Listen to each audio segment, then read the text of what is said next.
Hey Bears, Eric here. I just want to do a quick follow-up video to a video from last week. We talked about Big Dipper here and a promo that he did for his podcast, Sloppy Seconds, where he admitted to giving the wrong address to men on dating apps, like these hookups, and sending them to other places instead of his actual address, and then tried to use it to promote his podcast. It was very scummy. Anyway, there's a lot more details to it, so click up here on the corner if you want more information on that. But anyway, here's his apology video. And I thought we'd cover it to just talk about it because it doesn't feel so much like an apology. It feels more like a promo for his podcast. Again, like he's doubling down on it. So let's give it a listen. So the story I told on the podcast this week has offended a lot of people, and I just wanted to apologize for that story. The behavior I'm describing in the story is cruel, is potentially dangerous, and the way in which I shared the story on the podcast is really cavalier and irresponsible.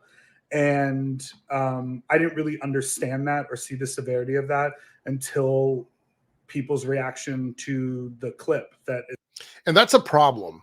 I just want to point that out. That's a problem. He didn't see an issue with sending strangers to other people's addresses so he could watch them go to the door to decide if he wanted to have sex with them. That is a problem.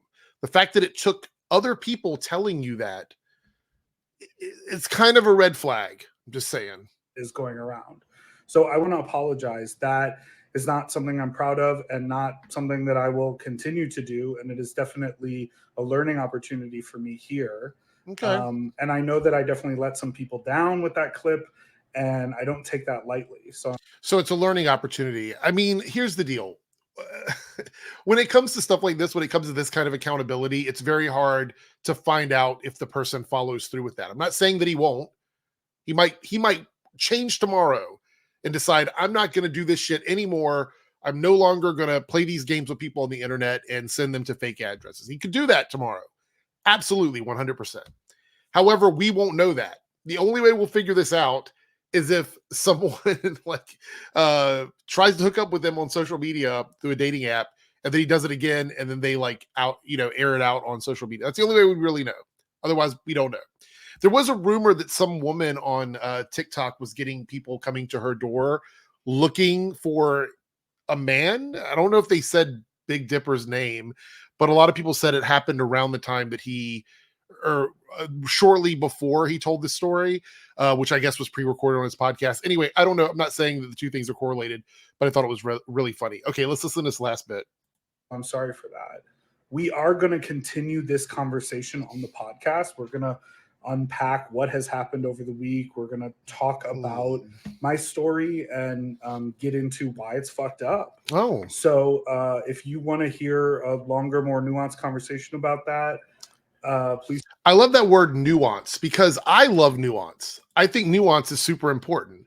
I'm someone that believes that, you can read between the lines or you can actually say it. You can come out and talk about it. And that's why nuance and context for me go hand in hand. I try as often as possible to apply it. I don't always get it right, but I try as often as possible. I think those things are super, super important for communication with other human beings. And he used that here while he's promoting his podcast. So he's like, look, I know I've got all this problematic behavior. I did this awful thing. However, if you want to hear why, come and listen to the podcast. Anyway, where does this go? We got like a few more seconds on this one. Please tune into the podcast this Tuesday. And if not, I hope you accept my apology here.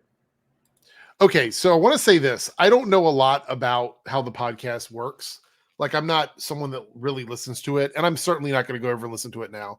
I just don't care enough about that kind of bad behavior to need to know more about it. Like, it's bad. That's it. I understand that you were saying it was for your safety, but you were putting other people at risk. You were putting the date at risk, and you were putting the other person's house that this date was going to at risk. So outside of the vacuum of like your apartment, it doesn't really matter about like any of the other stuff. Nuance and context. I don't know in any other context or with any other bits of that story how it would change any of that behavior, because the material harm that could have came to those people outside of a vacuum does not justify anything that you did.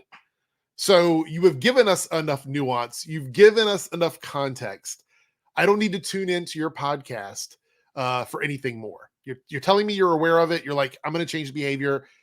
I'm just going to take you at your word, because to be honest, unless you say something else stupid or do something else dumb, we're never going to get a resolution to this. I did my due diligence. I looked it up. It seems like it is a free podcast from what I can tell. It said ad free on the platform that I was looking at. I'm not sure how that would work, how that functions within a completely ad free podcast. I'm guessing there's sponsorships in the podcast. I don't know. Again, I'm not going to listen. The only reason I even talked about this is because he put out that promo that I guess went viral, and I thought it was something worthy of talking about because it affects the whole community. Look, I don't think Big Dipper is the first person to do this. He's definitely not going to be the last person to do it, but it is a scummy thing.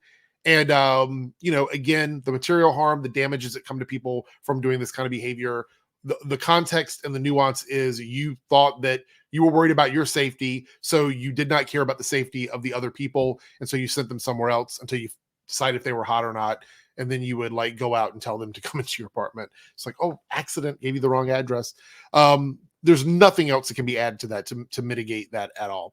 Anyway, I am curious to what all of you guys think about it. So with this follow-up and apology video, do you believe him? Do you think he's being honest? And does it matter? Is this something you've experienced? I am curious if anybody has ever experienced a situation where you were on a dating app and someone purposely gave you wrong information, and then you were left waiting for 20-30 minutes to find out if they were serious or not, and then you had to just drive away, wasting gas, money, time. Like, I'd love to know in the comments. So if anybody's experienced this, please let me know. Thanks for watching, and I'll see you in the next video.